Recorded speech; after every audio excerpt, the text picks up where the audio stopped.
पहले कदम में अपना सब कुछ विल किया। जैसे शिव बाबा के प्रवेशता हुई तो सबसे पहले ब्रह्मा बाबा ने क्या किया, सब कुछ बाबा का जो कुछ था, बाबा जौहरी था तो बहुत धन था बाबा के पास, तो सब कुछ विल कर दिया। पहले अपनी कमी कमजोरियों को संपूर्ण विल किया, फिर अपनी स्थूल सूक्ष्म संपत्ति विल की। कभी यह नहीं सोचा कि आगे क्या होगा, कैसे होगा। झाटू बन सब कुछ विल किया तो विल पावर आ गई। ऐसे आप बच्चे भी फॉलो फादर करो। दूसरा कदम, अपने से भी ऊंचा बनाने की भावना। जैसे ब्रह्मा बाप ने बच्चों को अपने से भी ऊंचा बनाया, हर बच्चे को हर बात में पहले आप कह रिगार्ड दिया। पहले आप यह पाठ वृत्ति दृष्टि वाणी और कर्म में लाया। माताओं बहनों को सदा आगे रखा। ऐसे फॉलो फादर करो तब बाप समान बनेंगे।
ना कहीं हम सभी को बाबा मदद करते रहते हैं, तो उनसे हम अनुभव सुनेंगे। आदरणीय सिंधु बहन।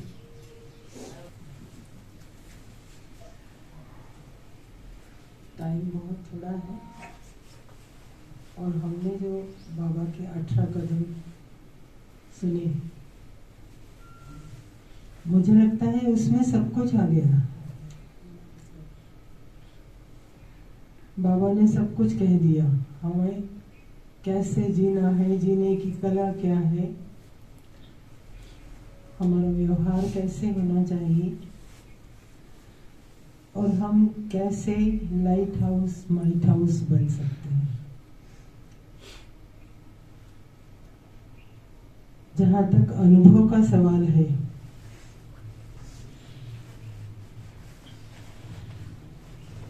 सबसे बड़ी बात यह है कि न ब्रह्मा बाबा को देखा, न शिव बाबा को देखा, बस सुना ही सुना। शुरुआत में जब ज्ञान में आए, जरा भी कोई अनुभव था नहीं कि क्या है सब जो अभी तक हम चल रहे हैं, जिस संसार में रह रहे हैं, उसके विपरीत यहाँ सब चल रहा है।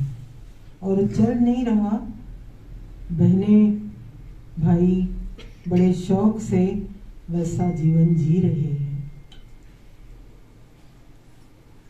आश्चर्य भी हुआ, असंभव भी लगा, कठिन भी लगा, पर जो जो सुनते गए वो अपना सा लगा। ऐसा नहीं लगा कि ये कुछ गलत है। अलग जरूर था, पर गलत था ये बुद्धि स्वीकार करने को तैयार नहीं थी। कि जो भी कहा जा रहा है मुरली के द्वारा हमें,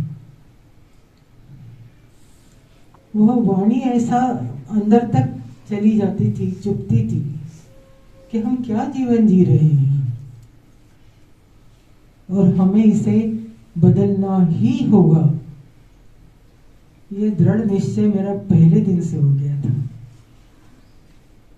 जब मैंने ज्ञान सुना पहले दिन, तो मुझे ऐसा लगा कि मेरे सारी समस्याओं का समाधान मुझे मिल रहा है। बहुत ज्यादा दिमाग में द्वंद था। घर पर सबकी पूजा होती थी, देवी देवताओं की, शिव बाबा की भी पूजा होती थी। और शिव बाबा भगवान है ये तो कभी किसी ने बताया नहीं था, और न ही घर में कोई जानता था। बहुत ही धार्मिक स्वभाव के थे हमारे माता पिता, पर ये सब बातें उनके लिए भी नहीं थी। और जैसे ही मैंने सुना, मैंने उनको जाकर भी सुनाया। सुनते रहे वो, उन्होंने इसके ऊपर कोई प्रतिक्रिया नहीं की, पर मेरी प्रतिक्रिया कंटिन्यूअस चल रही थी कि नहीं, जो कहा जा रहा है उसमें सत्य है।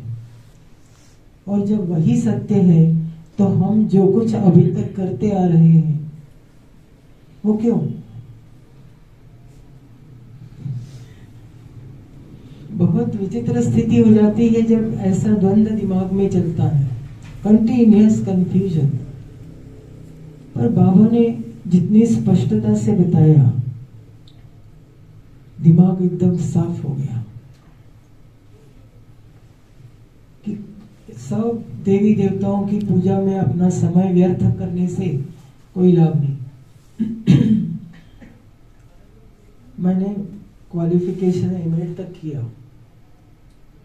और हर परीक्षा में बैठने के बाद पेपर खोलने के पहले मैं कई देवी देवताओं को याद करती थी, और कहीं कोई सवाल या कोई प्रश्न मैं सॉल्व नहीं कर पाई तो मुझे लगता था मैंने वो देवता को छोड़ दिया। इसलिए मेरी ये हालत हुई है कि मुझे वो याद ही नहीं आया समय में। तो ये जो दिमाग बना हुआ था बचपन से, सबके दर्शन करने जाना, भीड़ में जाना, तीर्थ यात्रा पे जाना, तो ऐसा लगा कि एकदम हमें दिशा मिल गई है, दिमाग साफ हो गया। और कठिन लगने के बावजूद बाबा के मार्ग पर हम चलने लगे, क्योंकि वो मार्ग ऐसा लगता था अपना सा। और ये जो अनुभव था, ये बहुत बहुत ही अहम अनुभव था मेरे लिए, कि सब दूर से भटकती हुई बुद्धि को एकाग्र करना आसान हो गया। धीरे धीरे दिमाग बिल्कुल साफ हो गया कि कहीं भी भटकने की जरूरत नहीं है, हमें सिर्फ एक की ही याद में रहना है। और ये बहुत बड़ी विजय थी मेरी, ऐसा मुझे लगता है। कितना ही लोगों ने समझाया, भटकाया कि नहीं, ये फालतू बातें छोड़ो, और पर परिवार वाले भी, रिश्तेदार भी, सभी विरोध कर रहे थे। उसके बावजूद काम की भी अधिकता थी मेरे ऊपर, क्योंकि बाबा का मार्ग फॉलो करना आसान नहीं था। और जिसमें खान पान की शुद्धि का जो नियम था, वो तो बहुत कठिन था मेरे लिए। बच्चे मेरे बहुत छोटे छोटे थे। बेटा मेरा 2.5 साल का था। फिर भी मैंने शुरू किया और बहुत संघर्ष किया। हार्डली मुझे लगता है 3 घंटा भी सो नहीं पाती थी मैं। सारे दिन भर काम करना पड़ता था, क्योंकि फिर मैं घर में किसी तीसरे आदमी को बुला नहीं सकती थी। जब बाबा के मार्ग पर चलना था तो सब मैंने ही करना था, और इतने छोटे बच्चों को किसी के भरोसे छोड़ा भी नहीं जा सकता था। मेरे लिए ये दोहरी समस्या थी, पर फिर भी बाबा की मदद का अनुभव मुझे हर समय हुआ। कैसी मदद, आप करके ही देख सकते हैं। सारे काम हो जाते थे मेरे, और इसके बावजूद सुबह जाकर प्रेयर असेंबली 6:45 बजे होती थी। 3 टाइम का बच्चों का खाना बनाकर मैं 6:45 बजे स्कूल पहुंच जाती थी। और प्रेयर असेंबली में मैं बाबा के ज्ञान को शिक्षा से जोड़कर, बच्चों की लाइफ से जोड़कर ऐसे देती थी कि वहां ये चर्चा की जरूरत नहीं थी कि मैं बाबा का ज्ञान दे रही हूं। पर जो ज्ञान दिया जाता था वो बच्चों को अच्छा लगता था, और वो जाकर घर पे अपने पेरेंट्स को भी बताते थे, माता पिता को भी बताते थे। और आप ताज्जुब करेंगे, उस समय स्कूल में 40% मुस्लिम थे बच्चे, 40% मुस्लिम पेरेंट्स, पर कभी किसी ने विरोध नहीं किया, कभी भी नहीं। पेरेंट्स का मुझे इतना ज्यादा सहयोग मिला कि आपको ताज्जुब होगा।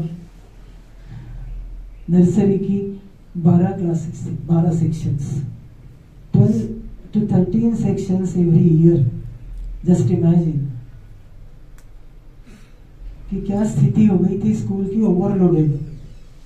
और ये स्थिति आज भी है, ओवरलोडेड। हर साल नए कमरे खोलना ही पड़ते हैं, नई क्लासेस खोलना ही पड़ती है। और ये बाबा का ही चमत्कार है, सहयोग है, कि ये सफलता मुझे शुरू से मिलती आई। जबकि चारों ओर अच्छी संस्थाएं थी, चैथराम जैसी संस्था बिल्कुल पास में, और उस समय चैथराम बहुत फेमस था।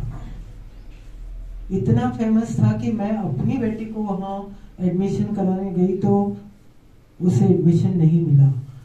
वेरेज 100% मार्क्स थे उसके, पर मैडम पद्मनाभन थी तब वहां पर, और उन्होंने मुझे कहा कि नंबर वार ही हम बच्चों को दे सकते हैं।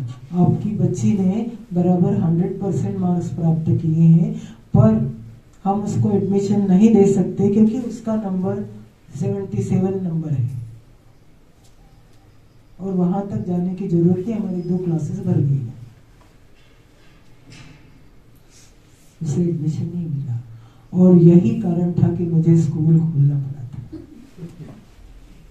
मेरी बच्ची को अच्छे स्कूलों में एडमिशन नहीं मिला, and then I decided to open my own school. और इसका जो आधार रहा, ये शुरुआत में तो मैं बाबा के ज्ञान पर नहीं चलती थी, पर 78 में खोला था, 1978, और 84-85 में हमने ज्ञान शुरू किया। तो बहुत ज्यादा समय नहीं था, बच्चे छोटे ही थे जब ज्ञान में आए, तो पर हमने चलना शुरू किया। और हर दिन मुझे ये दिखाई दिया कि सुबह जब मैं योग पर बैठती थी 3-3:30 बजे, तो बाबा मुझे गाइड करता था कि आज आपको प्रेयर असेंबली में ऐसे ऐसे बोलना है। और ये अनुभव बड़ा अद्भुत था, क्योंकि मेरे पास टाइम नहीं था कि मैं तैयार करती, प्रिपेयर करती, और वो वैसे ही जाकर मैं बोलती थी। तो ये भी एक बहुत बड़ा अनुभव था। संकट तो बहुत आए, ऐसे ऐसे संकट आए कि जिसमें से निकलना लगता था असंभव, पर बाबा साथ में था, निकलते कैसे नहीं। और बाबा के साथ का ही ये परिणाम था कि हर समस्या का समाधान हम लोगों को सहज मिलता गया और हम आगे बढ़ते गए। ये तो रही व्यवसाय की बात। वहां आबू में बाबा से मिलने हम जाया करते थे, तब गुलजार दादी के तन में बाबा आते थे, हर साल जाते थे, हर साल 2 बार भी गए हैं हम। और ये मेरे ख्याल से 2011 की बात है। जो गीत आज आपने सुना, ये मेरे लिए एक अद्भुत अनुभव था। उस समय 4,500 लोग इंदौर से वहां गए थे बाबा से मिलने। और जब बाबा की मुरली हो जाती थी, वाणी हो जाती थी, तो उनके आगे से ऐसे निकलते थे लोग, उन्हें नमस्कार करके दृष्टि लेके आगे बढ़ते थे। और चूंकि ये शिवरात्रि का समय था, तो केक कटा था और वो केक भी उसके साथ बट रहा था, दृष्टि के साथ। बाबा की दृष्टि बाद में पहले केक हाथ में दिया जाता था। और ये केक लेकर उनके आगे से हम गुजर रहे थे, तो मैं आगे हो गई थी, उसके बावजूद बाद में बाबा ने मुझे बुलाया।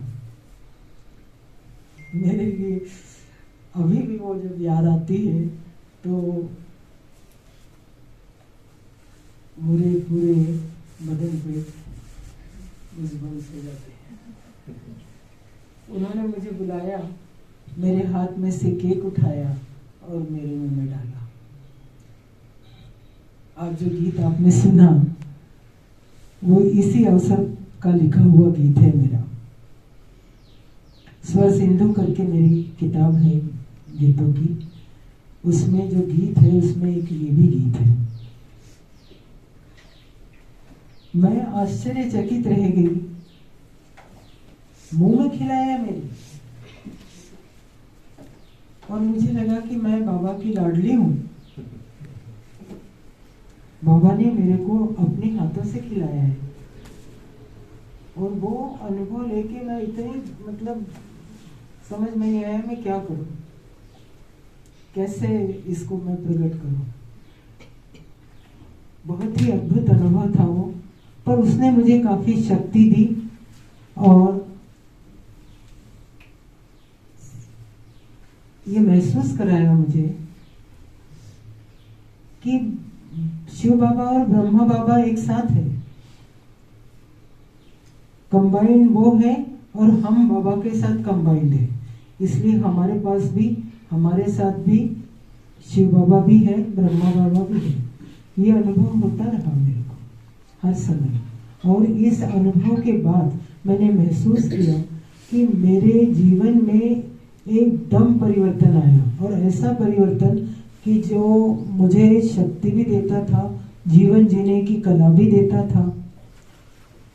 वो जो सर्वशक्तिमान पिता का स्पर्श मुझे मिला, इस स्पर्श से मेरे को मेरे अंदर उन शक्तियों का भी आभास होने लगा। सहज ही सारी समस्याओं का समाधान मुझे मिलता चला गया। तो ब्रह्मा बाबा साक्षात शिव बाबा के रथ थे, तो उनके द्वारा भी जब हम योग लगाते हैं तो हमें जीवन जीने की कला, सारे दिव्य गुणों को आत्मसात करने की शक्ति, और वो अष्ट शक्तियां, दिव्य शक्तियां, वो भी हमें प्राप्त होती हैं। मैं आप सबसे ये अनुरोध करूंगी कि आप प्रातः जब उठें और बाबा को अपने साथ कंबाइन लेकर जब योग करें, तो आपको भी इसका अनुभव जरूर होगा, और वो अनुभव पूरे दिन भर तक हमको शक्ति देता है।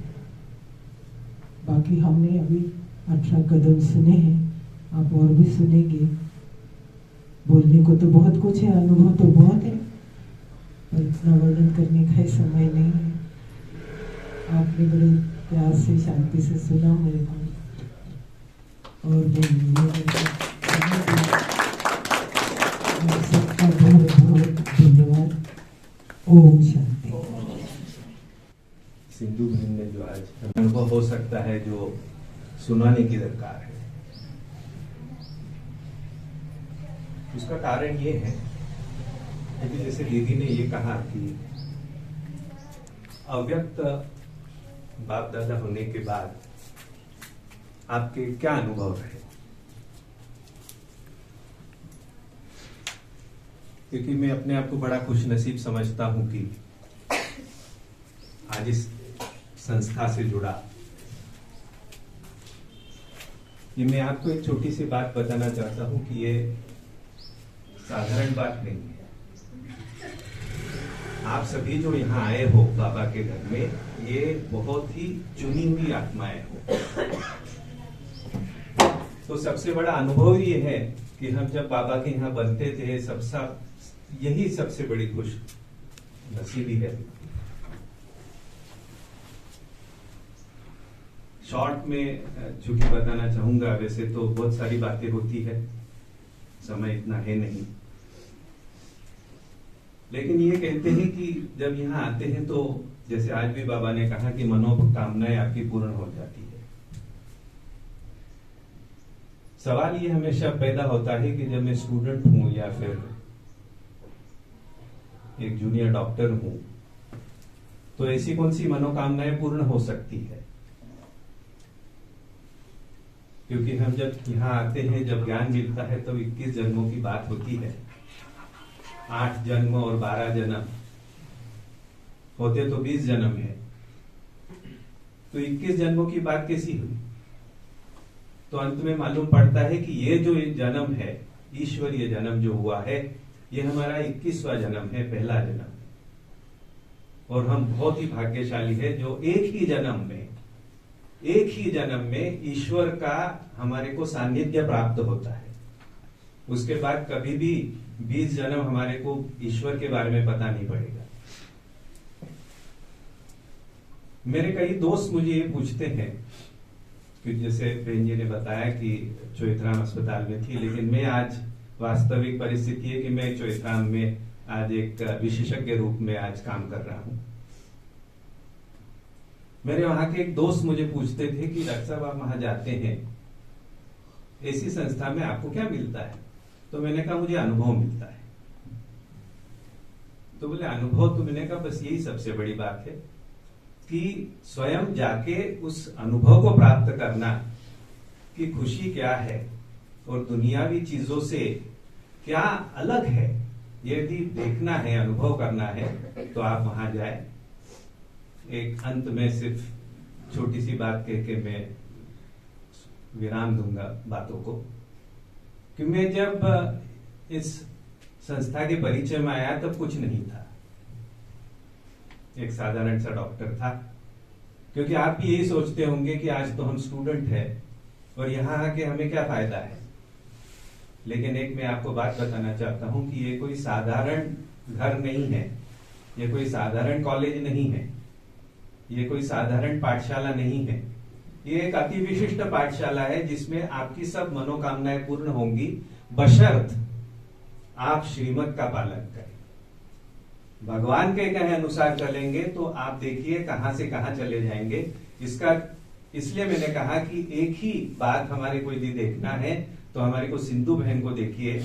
आज मेरे ख्याल से पूरे विश्व के अंदर ऐसी स्कूल नहीं होगी जो इतनी महान स्कूल है, जहां पे इतने बच्चे पढ़ते हैं और जहां की वो चेयरमैन है ऐसे स्कूल की। और क्या स्कूल था, जैसे बहन जी ने बताया कि स्कूल उन्होंने शुरू किया और आज स्कूल का क्या रूप है, यदि आपको देखना है तो आप देखिए और आप चमत्कृत हो जाएंगे कि भगवान क्या कर सकता है किसी के लिए। तो यदि आपको देखना है, सिर्फ सुनी सुनाई बातें नहीं है, आप स्वयं उनको देखिए तो आपको इतना जिंदगी का मजा आएगा और आपका भविष्य बहुत ही उज्जवल और जिसके बारे में कुछ कहा नहीं जा सकता, क्योंकि ईश्वरीय जन्म है ये आपका। ऐसे ईश्वरीय जन्म को आप बहुत बहुत बहुत बहुत हमेशा भगवान को थैंक्स देते रहे, क्योंकि स्वयं भगवान यहाँ आया हुआ है। ओम शांति।